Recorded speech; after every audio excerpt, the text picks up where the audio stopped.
వ్యోమగాములు Sunitha Williams, Wilmore క్షేమంగా భూమిపైకి చేరుకున్నారు. అంతరిక్షంలో సాంకేతిక సమస్యతో చిక్కుకుపోయిన దాదాపు 9 నెలల పాటు అంతరిక్షంలోనే ఉండిపోయిన వీరిద్దరూ మరో ఇద్దరు ఆస్ట్రోనాట్లతో కలిసి సురక్షితంగా భూమికి చేరుకున్నారు. అంతర్జాతీయ అంతరిక్ష కేంద్రం నుంచి బయలుదేరిన క్రూ డ్రాగన్ వ్యోమనౌక ద్వారా తెల్లవారుజామున 3:27 ఫ్లోరిడా సముద్ర తీరానికి చేరుకున్నారు.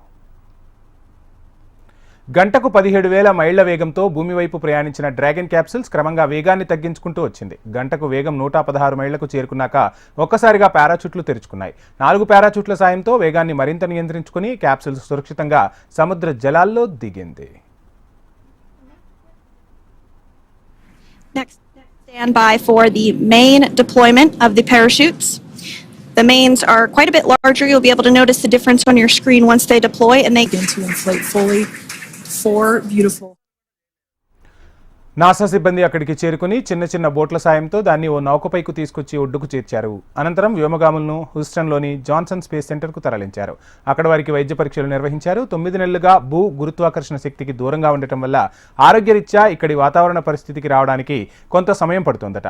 వారి శరీరంలోని రక్త ప్రసరణ, కండరాల బలహీనతను మెరుగుపరచడం, ఏరోబిక్స్ వంటి చేయించడం, ఇన్ని రోజులు కోల్పోయిన శరీర దృఢత్వం తిరిగి సర్దుబాటయ్యేలా నిపుణులు వారికి తోడ్పాటు అందించనున్నట్టుగా తెలుస్తోంది. Anticipating an acquisition of signal around 2:51.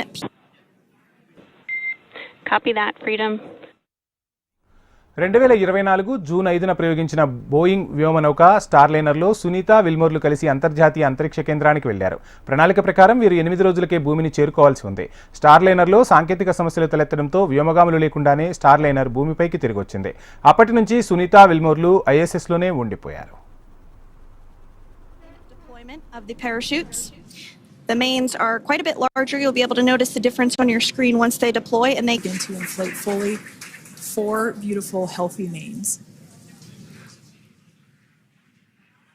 Now awaiting visuals of splashdown.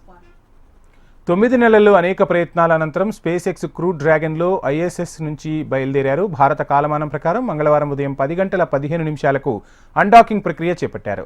బుధవారం తెల్లవారుజామున ఇంజన్లను మండించి క్రూ డ్రాగన్ను భూ వాతావరణంలోనికి పునఃప్రవేశపెట్టారు. సాధారణంగా 4గురితో వెళ్లాల్సిన వ్యోమనౌక సునీత, విల్మోర్ కోసం 2 సీట్లు ఖాళీగా ఉంచి 2తోనే వెళ్ళింది. ఇప్పుడు అంతర్జాతీయ అంతరిక్ష కేంద్రం నుంచి 4 వ్యోమగాములు తిరిగి భూమి మీదకు సురక్షితంగా చేరుకున్నారు. Copy that, Freedom. Great news there from Commander Nick Hague reporting back.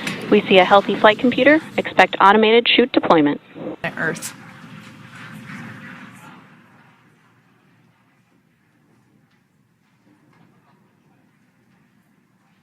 Next up, we'll stand by for the main deployment of the parachutes. The mains are quite a bit larger. You'll be able to notice the difference on your screen once they deploy and they begin to inflate fully. 4 beautiful, healthy mains.